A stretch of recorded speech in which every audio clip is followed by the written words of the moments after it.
Andriamanitra tsy miantso olona tanteraka fa Andriamanitra miantso olona tsy tanteraka.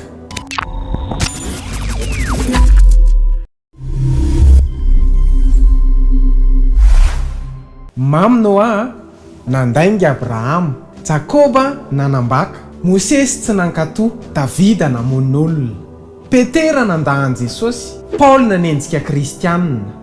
Olona amin'ny baiboly ireo samy efa nanao fahadisoana lehibe daholo izy rehetra, fa izy rehetra namarin'Andriamanitra daholo. Satria ny tantara ao anaty baiboly dia tsy tantaran'olona tanteraka izay nahomby, fa tantaran'Andriamanitra tanteraka izay mamerina amin'ny laony izay tsy mahomby. Mamela ianao hizara fahamarinana izay mila ianonao.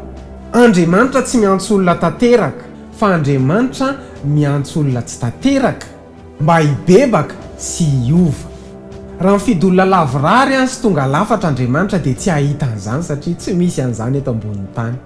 Fa Andriamanitra mijery araka ny fo, araka ny fahafahana, disponibilité io, ary araka ny fanekenao.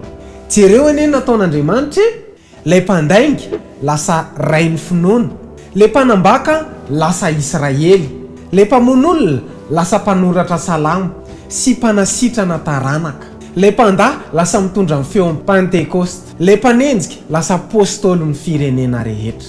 Ny lasanao dia tsy ho lehibe noho ny fahasoavany, izay na izy ianao tsy ho fetrany ataon'Andriamanitra ho anao. Ny tsy fahombiazanao tsy fiafarany io fa toerana nanganan'Andriamanitra anao. Noho izany aiza mieritreritra ny tenanao hoe tsy mendrika, rava, potika loatra mba ho ampiasaina.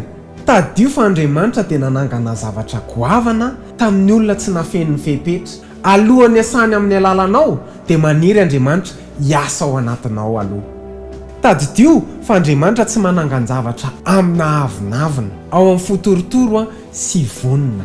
Aza miteny tsony hoe tsy mendrika fa Lazao amin'ny mpinoana. Soraty eo amin'ny commentaire raha sitrakao. Tompo, Inty aho. Misaotra anao nanaraka ny video hatramin'ny farany.